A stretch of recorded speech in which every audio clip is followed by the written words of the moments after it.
Iran ने वली अहद Saudi अरब मोहम्मद बिन सलमान को अपने पास दौरा करने की दावत दी है। अमेरिका ये चाह रहा था कि ये जो मुलाकात सऊदी और ईरान की हो रही है ये इजराइल और सऊदी अरब की होनी चाहिए। ऑफर ये करवाइए कि आप हमसे न्यूक्लियर लें, एटमी पावर बने, ठीक है, हम आपको टेक्नोलॉजी देंगे, हम आपको आर्टिफिशियल इंटेलिजेंस देंगे। अब तमाम इस्लामिक ममालिक को आहिस्ता आहिस्ता ये पता चल रहा है कि जो कुछ इजराइल फ़लस्तीन के साथ कर रहा है आहिस्ता आहिस्ता ये तमाम ममालिक के साथ करेगा।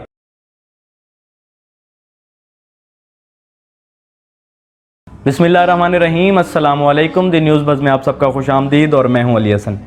नाजरीन, हंगामी मीटिंग होने जा रही हैं अमेरिका के अंदर।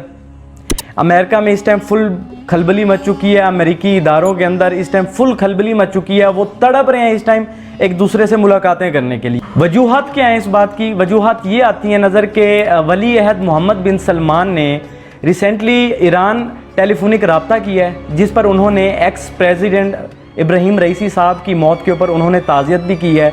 और उस पर ईरान ने वली अहद सऊदी अरब मोहम्मद बिन सलमान को अपने पास दौरा करने की दावत दी है, जिस पर मोहम्मद बिन सलमान बड़ी खुशी से राज़ी हो जाते हैं। अब ये वजह क्या है? वजह ये सामने आ रही है कि ये जो दौरे हो रहे हैं ये कोई आज की बात नहीं है। इससे पहले दोनों ममालिक के वज़ीर ख़ारिजा एक दूसरे की तरफ हो गए हैं, उनकी बड़ी गहरी मुलाकातें भी हुई हैं। और ये जो मुलाकात अब ईरान के अंदर होने जा रही है ये ईरान के अंदर नहीं होनी थी, ये मुलाकात तेहरान के अंदर होनी थी ex president of Iran Ebrahim Raisi के साथ। और अब ये सब कुछ करवा कौन रहा है, ये इत्तेहाद करवा कौन रहा है? इस सब के पीछे चाइना और रूस जो है बड़ी शिद्दत के साथ लगा हुआ है। अब इस चीज़ की सबसे बड़ी जो तकलीफ़ हो रही है वो अमेरिका को हो रही है, क्योंकि अमेरिका ये चाह रहा था कि ये जो मुलाकात सऊदी और ईरान की हो रही है ये इजराइल और सऊदी अरब की होनी चाहिए थी, लेकिन अब ऐसा नहीं हो रहा। अब चूँकि मोहम्मद बिन सलमान जो हैं वो खुद चाह रहे हैं कि वो ईरान के साथ इत्तेहाद करना चाह रहे हैं। ऑफ़र ये करवाइए कि आप हमसे न्यूक्लियर लें, एटमी पावर बने, ठीक है, हम आपको टेक्नोलॉजी देंगे, हम आपको आर्टिफिशियल इंटेलिजेंस देंगे जिसमें मिसाइल्स वगैरह हो जाएंगे और भी 100 तरह की चीज़ें हैं जिससे आप बेनिफिट उठा सकते हैं। लेकिन अब ये बात वहीं पे आ गई ना कि अमेरिका अब इनको असला दिया करता था, इनको एटमी ताकतें दिया करता था ताकि जो कि ईरान के ख़िलाफ़ सऊदी अरब इस्तेमाल किया करता था। अब दोनों के इख्तलाफ होने जा रहे हैं ख़त्म।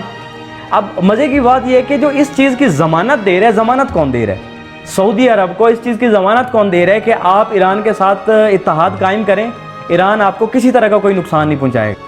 सोचने वाली बातें हैं कि अब चाइना और रूस जो हैं वो खुलकर सामने आ रहे हैं और इन दोनों को इकट्ठा करवा के, मतलब ये बात अब क्लियर आ गई है ना माइंड में कि ये दोनों मुल्कों का इत्तेहाद जो है ये बड़े आगे तक जाने वाला है। इसके साथ ही आपको बताते चलें कि तैयब उर्दगान ने अपनी एक कॉन्फ्रेंस में कहा था कि मेरी हुकूमत गिराने की साजिश की जा रही है। अब तमाम इस्लामिक ममालिक को आहिस्ता आहिस्ता ये पता चल रहा है कि जो कुछ इजराइल फ़लस्तीन के साथ कर रहा है आहिस्ता आहिस्ता ये तमाम ममालिक के साथ करेगा। उसके बाद राफा के अंदर उन्होंने हमले वगैरह किए, उसके ऊपर भी तकरीबन सोशल मीडिया के ऊपर कितनी हाइप क्रिएट हुई वो आप देख सकते हैं।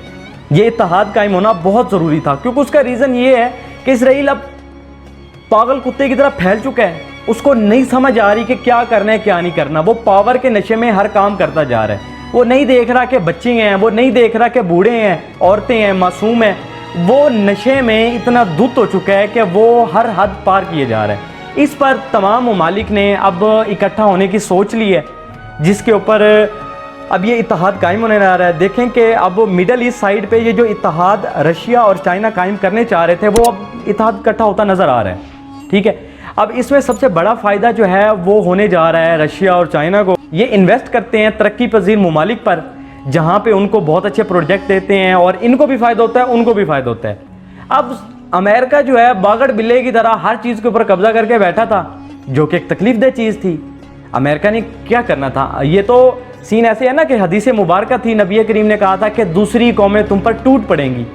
सेम एज लाइक वही हो रहा है। किसी को इन्होंने IMF के कर्जे में डाल के अपने बंदी किया हुआ है, किसी को वर्ल्ड बैंक के थारिये डाल के अपने हाथ में डाला हुआ है, लेकिन बात तो वही सच्ची हो रही है ना।